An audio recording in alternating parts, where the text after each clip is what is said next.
அனைத்திந்திய அண்ணா திராவிட முன்னேற்ற கழகத்தில் தற்பொழுது மிகப்பெரிய ஒரு பூகம்பம் நடந்திருக்கிறது என்றே நாம் கூறலாம். எடப்பாடி பழனிசாமிக்கு எதிராக நீதிமன்றம் தீர்ப்பு வர உள்ளதா?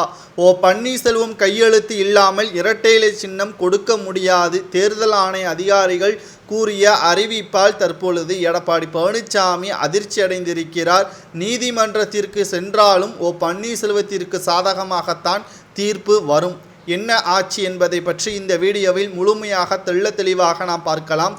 2021 சட்டமன்ற தேர்தலில் அதிமுக ஒற்றுமையாகத்தான் இருந்தது.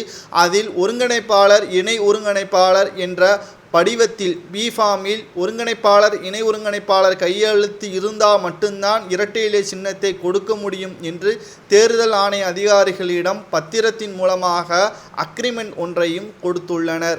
இந்த நிலையில்தான் அதிமுகவில் பல பிரச்சனைகள் வந்தாலும் ஒருங்கிணைப்பாளர், இணை ஒருங்கிணைப்பாளர் இணைந்து இரட்டை இலை சின்னத்தை வேட்பாளருக்கு வழங்க முடியும் என்பதே இதன் சாராம்சம். இந்த நிலையில்தான் 2021 சட்டமன்ற தேர்தலில் அதிமுக தோல்வி அடைந்ததை அடுத்து அதிமுகவில் இரு அணிகளாக உருவாகின. மேலும் பொதுக்குழுவில் அதிமுகவின் பொதுச் செயலாளர் நான் தான் என்று எடப்பாடி பழனிசாமி அவர்கள் தன்னைத்தானே அறிமுகமும் செய்து கொண்டார். இதனால் கடும் கோபம் அடைந்து எடப்பாடி பழனிசாமி அவர்களுக்கு எதிராக பன்னீர்செல்வம் அவர்கள் வழக்கும் தொடர்ந்தார். அது கிட்டத்தட்ட 3 ஆண்டுகளாக மிகப்பெரிய ஒரு பிரச்சனையாகத்தான் நடந்து கொண்டிருக்கிறது.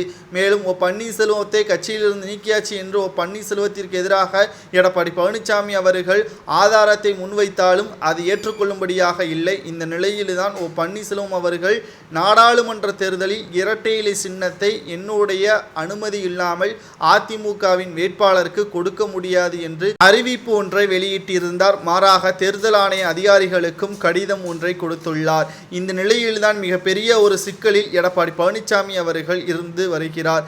இந்த நிலையில்தான் எடப்பாடி பழனிசாமி அவர்கள் மிகப்பெரிய அளவில் சோதனையாக இந்த நாடாளுமன்ற தேர்தல் அமைய போகிறதா என்பதையும் நாம் பொறுத்திருந்தான் பார்க்க வேண்டும்.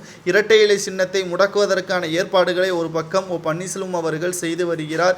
ஏனென்றால் அதிமுகவில் பல பிரச்சனைகள் தொடர்ந்து வந்து கொண்டிருக்கும் பொழுது எடப்பாடி பழனிசாமி அவர்களால் தான் பல பிரச்சனைகள் உருவாகி கொண்டிருக்கிறது என்றும், இந்த தேர்தலில் அதிமுக இரட்டை இலை சின்னத்தில் போட்டியிட்டு தோல்வி அடைந்தாலும் மிகப்பெரிய ஒரு கேவலம் புரட்சி தலைவி ஜெயலலிதா அவர்களுக்குத்தான் வரும். அதில் எந்த ஒரு மாற்று கருத்தும் கிடையாது.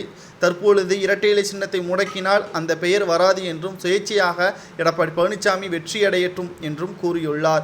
ஆனால் ஒருபோதும் எடப்பாடி பழனிசாமி முகத்தால் யாரும் ஓட்டு செலுத்த மாட்டார்கள். புரட்சி தலைவர் எம்ஜிஆர், புரட்சி தலைவர் ஜெயலலிதா அவர் கொடுத்த இரட்டை இலை சின்னம் இல்லாமல் எடப்பாடியால் ஒன்றுமே செய்ய முடியாது என்றும் தற்பொழுது ஓபிஎஸ் அவர்கள் கூறியுள்ளார். ஓபிஎஸ் அவர்கள் கூறுவது சரியா தவறா என்பதை மறக்காம கமெண்ட் வாயிலாக கூறுங்க.